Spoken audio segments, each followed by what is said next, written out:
नमस्कार, जय हिंद।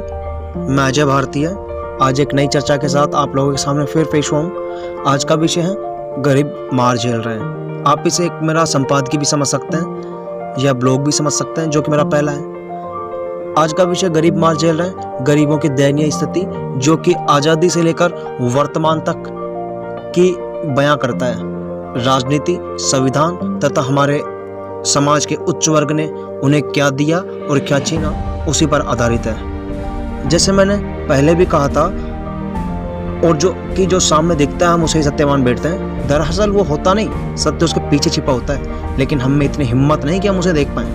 दरअसल मैं बात कर रहा हूँ जो एमपी के औरंगाबाद जिले के करमाड़ रेलवे स्टेशन के पास घटी विभीषिका थी, जिसमें 16 लोग काल का ग्रास बन चुके थे।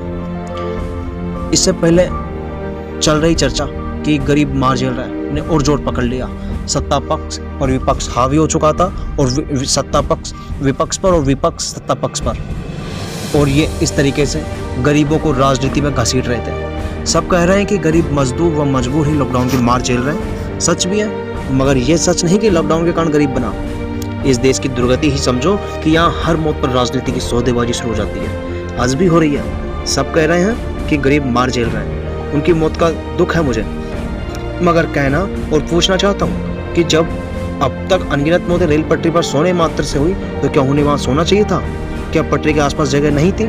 और सबसे बड़ी बात, क्यों उन्होंने एक पल के लिए भी नहीं सोचा कि हमारा कोई बड़ी बेसब्री से इंतजार कर रहा है? क्या आसपास कोई रोड नहीं था या और कोई स्थिति नहीं थी उन्हें करमाड़ रेलवे स्टेशन तक जाने की? मानता हूँ कि स्थिति ऐसी भयावह थी, ऐसा डर था कि उन्हें शायद कुछ सोच या समझ में नहीं आ रहा होगा। खैर, तमाम पार्टियों से भी पूछना और कहना चाहता हूँ कि क्या ये गरीब 2020 की शुरुआत से हुए? नहीं जनाब, ये तब से गरीब है, तब से संसार पे है। बस ये आपको कभी कभार नजर आते हैं। जिस दिन ये मरे, माफ़ कीजिएगा, वो दिन कभी इनके लिए भविष्य था, जिसके लिए इन्होंने बहुत सपने संजोए थे, बहुत मेहनत भी की थी, 9 से 12 घंटे काम भी किया था। पर मजदूर इन्हें मजदूर नहीं, मजबूर दिखाई देता है जनाब, जिसकी मेहनत तो ज़्यादा होती है लेकिन कीमत बिल्कुल कम। आज जिन्हें आप गरीब कह रहे हैं, वो हर 5 साल में अमूल्य बहुमत आपको देते हैं और उम्मीद करते हैं कि यही अमूल्य बहुमत हमारा भविष्य शायद उज्जवल बना दे, हमारे बच्चों का भविष्य उज्जवल बना दे और हमारे बच्चों के लिए एक सुरक्षित भविष्य तैयार हो सके। लेकिन आप लोगों ने कभी नहीं चाहा जो इन सब लोगों ने चाहा, जो अपना भविष्य देखा। भारत जैसी बड़ी आबादी के देश में बहुत बड़ा तबका गरीबों का है, जिसे 5 साल में मजबूत नहीं बनाया जा सकता। इसके लिए एक लंबा वक्त चाहिए होता है। लेकिन आप लोगों ने, राजनीतिक पार्टियों से मतलब है मेरा, उस लंबे वक्त में क्या किया आप सब जानते हो। गरीब गरीब नहीं होता, अगर जितना पैसा पास किया उसका 50% खर्च नहीं जनाब, सदुपयोग किया होता। पंचायतों के नाम पर इतना पैसा दिया गया, जो कि 1993 के अंदर जब पंचायत राज को संवैधानिक दर्जा मिला, उसके बाद से आज 26 साल से भी ज़्यादा समय बीत जाने के बाद भी कहीं ग्राम स्वराज का गांधी का सपना नज़र नहीं आता। गांधी का जिक्र करते ही याद आता है कि यहाँ ग्राम स्वराज का सपना तो नज़र नहीं आता, लेकिन गांधी नाम उपनाम भली भांति नज़र आता है। सच तो यह है कि वह गांधी उपनाम इन दौलत व शोहरत के चहेतों का है ही नहीं, सिर्फ गांधी नाम राजनीति के लिए है। जिस प्रकार भारतीय संस्कृति में राम नाम जीने का सहारा माना जाता है, पाप धोने का सहारा माना जाता है। गांधी के विचारों पर चलने की बात कही जाती है, पर गांधी के विचारों और ग्राम स्वराज के सपने पर कहीं चलते नजर नहीं आते। एक सच बात तो यह है कि गांधी स्वयं वर्ण व्यवस्था के घोर समर्थक थे, जो इस भारत की एक बड़ी आबादी के गरीब और पिछड़े हुए रहने के बड़े कारणों में से एक बड़ा कारण है। सच तो एक यह भी है कि बहुत कम लोग जानते हैं कि गांधी खुद स्वयं भी वर्ण व्यवस्था के घोर समर्थक थे। उनकी मानसिकता जातिवाद को लेकर एक अलग विचारधारा रखती थी। ये सच है कि कुछ फंडामेंटल राइट दिए गए थे, परंतु हुआ क्या सब जानते हैं। बड़े व अपने आप को उच्च वर्ग का बताने वालों ने कभी इनको अपना अधिकार हासिल करने ही नहीं दिया, तथा जब किसी गरीब व्यक्ति ने, या कहें कि गरीब तबके के व्यक्ति ने, या गरीब तबके के किसी शिक्षित व्यक्ति ने, परिपक्व व्यक्ति ने, जब fundamental right and director principle of state policy DPSP के द्वारा अपने व अपने समाज के अधिकारों की बात की या फैली या व्याप्त बुराइयों के खिलाफ लड़ना चाहा या लड़ने की कोशिश की, तो राजनीति में व्याप्त भ्रष्ट आचरण तथा उच्च वर्गों ने अपनी शक्ति का फायदा उठाकर उन्हें अपनी हैसियत दिखाते हुए कुचल दिया तथा कई मौके ऐसे भी आए कि उन्हें मौत के घाट उतार दिया। उनकी फाइलें कहीं दब कर रह गई तो कहीं चूहों ने कुतर दिया। यह राजनीतिक शक्ति तथा यह कहना गलत नहीं होगा कि जातिवाद के घातक जहर ने उन्हें निगल लिया। और कभी डीपीएसपी की मदद से देना चाहा तो महान कही जाने वाली संस्कृति तथा मनुस्मृति पर चलने वाले संस्कृति के ठेकेदारों ने कई रोड़े अटकाए। ध्यान देने वाली बात होगी कि ऐसी स्थिति में भी उत्तर प्रदेश राज्य में मनुस्मृति पर आधारित पहला हिंदू कोर्ट बनाए जाने की घोषणा की गई, जिसमें सारे फैसले मनुस्मृति पर आधारित होंगे। तो सोचिए कि जिस देश में संविधान लागू होने के इतने सालों बाद तक गरीबों, खासतौर से शूद्र को, जाति को अपना सम्मान व अधिकार प्राप्त नहीं हुआ, सोचता होगा कि क्या इन सबके बाद इन्हें अपना सम्मान व अधिकारों का ठीक से क्रियान्वयन हो पाएगा। आपको मालूम होगा कि मनुस्मृति के अंदर क्या दिया गया है, मनुस्मृति क्या बताती है, तथा मनुस्मृति में आपको मालूम होना चाहिए कि मनुस्मृति गरीब तबके, खासतौर से जो निम्न जाति हैं, जो शूद्र वर्ग हैं, उसके खिलाफ है। उनके सारे अधिकारों को छीनती हुई नजर आती है।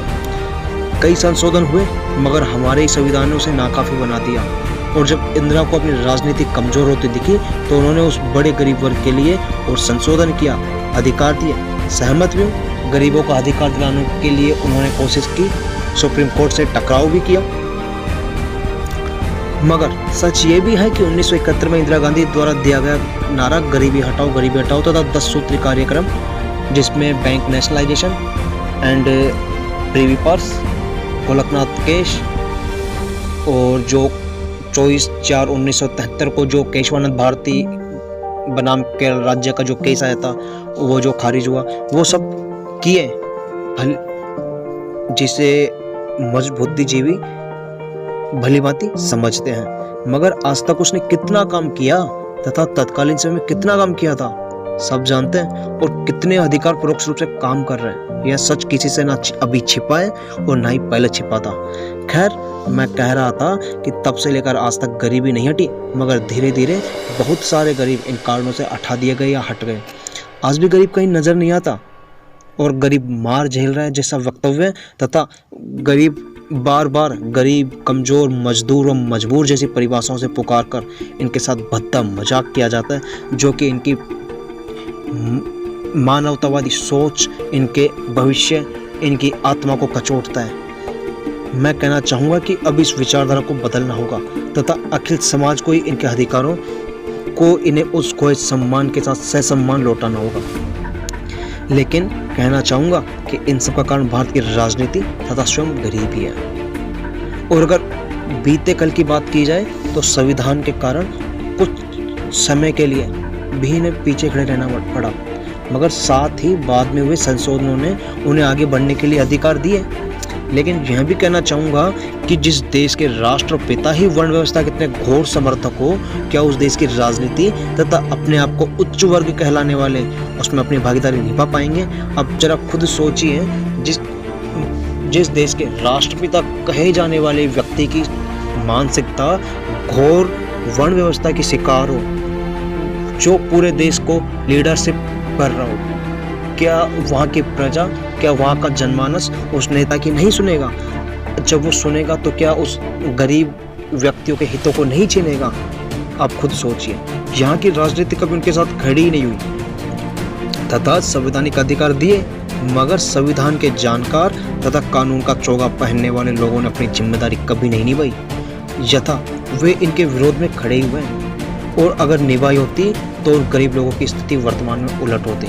उन्हें संशोधन के साथ संवैधानिक अधिकार एक लंबे समय बाद हासिल तो हुए, मगर जागरूकता की कमी व उन अधिकारों की पालना कराने वालों के उत्तरदायित्व की कमी के चलते उन्हें आज भी लंबे संघर्ष से गुजरना पड़ता है। यहाँ तक कि जब वे अपने अधिकारों के लिए आगे आते हैं या प्रयोग करते हैं तो उन्हें इसी समाज का उच्च वर्ग तथा अमीर वर्ग तथा सत्ता में बैठे सत्ताभोगी कभी आगे आने ही नहीं देते।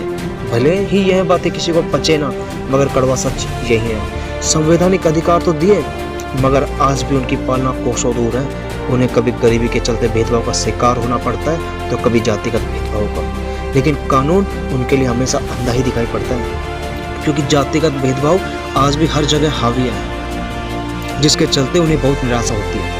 तथा इन गरीबों का दुर्भाग्य तो यह है कि ये लोग आज भी इन्हें यह एहसास दिलाने की कोशिश करते हैं कि जूती सिर्फ पैर में अच्छी लगती है। ध्यान दीजिएगा कि जिसके चलते उन्हें बहुत निराशा होती है। तथा इन गरीबों का दुर्भाग्य तो यह है कि ये उच्च वर्ग के लोग आज भी इन्हें यह एहसास दिलाने की कोशिश करते हैं कि ज्योति सिर्फ पैर में ही अच्छी लगती है। और यह हकीकत है। आज गाँव में जाकर देखेंगे तो आज ये बिल्कुल हकीकत बिल्कुल स्पष्ट तो से नज़र आती है। और आप ये ध्यान दीजिएगा, मैं पूरे आर्टिकल में जो भी बातें कहूँगा जो कोई काल्पनिक नहीं है, बिल्कुल सच्ची घटनाओं पर आधारित है। जो सच है उसी को मैंने शब्दों के रूप में पिरोने की कोशिश की है। आप इसे कोई काल्पनिक चित्रण या काल्पनिक पिरोया हुआ सूत्र मत समझिएगा। खैर, मैं कह रहा था कि इन सब कारणों से उनका कानून से भी विश्वास उठता है। और जब कानून ही उनके आगे से उनके सामने उनकी फजीती करेगा, उनकी मजाक बनाएगा, तो क्या गरीब लोगों का, उन पिछड़े हुए लोगों का कानून पर विश्वास रहेगा? नहीं रहेगा। उन आगे के लिए गरीब व्यक्ति व कानून का रिश्ता टूट जाएगा, जिसके चलते वे कभी अपनी बदहाली पर भी न्यायपालिका के समक्ष न्याय के लिए उपस्थित नहीं हो पाएंगे। कानून के अलावा मजदूरों के उत्थान के लिए कई मजदूर संगठनों का निर्माण किया गया, जैसे इंटक, एटक, बीएमएस, एचएमएस जैसे लगभग 8 संगठनों की स्थापना की गई। लेकिन ये संगठन भी अपने आर्थिक हितों व दबाव समूह के आगे झुककर रह गए तथा जिस उद्देश्य से इनका निर्माण किया गया उस उद्देश्य को पूरा करने में असफल रहे। अब आप खुद सोचिए कि आज जब गरीबों की इतनी दयनीय स्थिति है, आज इनके पास ना खाने को खाना है, ना रहने को छत है, रोड पर चल रहे हैं, कई लंबा सफ़र करते करते बीच रास्ते में एक्सीडेंट का शिकार हो रहे हैं, तो कुछ लोग थकान, भूखमरी या आदि समस्याओं से या बीमारी का रास्ते में ही दम तोड़ रहे हैं। आज कहाँ ये बीएमएस, एचएमएस, इंटक, एटक जैसे समूह हैं? आज क्यों नहीं आते? आरएसएस बीएमएस को आरएसएस जो जैसी संस्था बीएमएस को सपोर्ट करती है, लेकिन आज कहाँ ही है? आज मजदूरों के लिए एक भी बात कहने या इनके लिए आवाज़ उठाने के लिए नहीं आ रहा। सोशल मीडिया इतना बड़ा प्लेटफॉर्म होने के बावजूद कहीं इनके लिए बीएमएस या एचएमएस या आदि ऐसे 8 संगठनों या इनके अलावा की सामाजिक संगठन ने आवाज़ नहीं उठाई। बिल्कुल ये सच है, भले कड़वी लगे मगर सच है। अब आगे की बात मैं अगले वीडियो में करूँगा। वीडियो लंबा भी हो सकता है, इसलिए मैं इसके आगे का भाग अगले ऑडियो या वीडियो में दूंगा। धन्यवाद। आप खुद इस पर मंथन कीजिएगा। जय हिंद, जय भारत।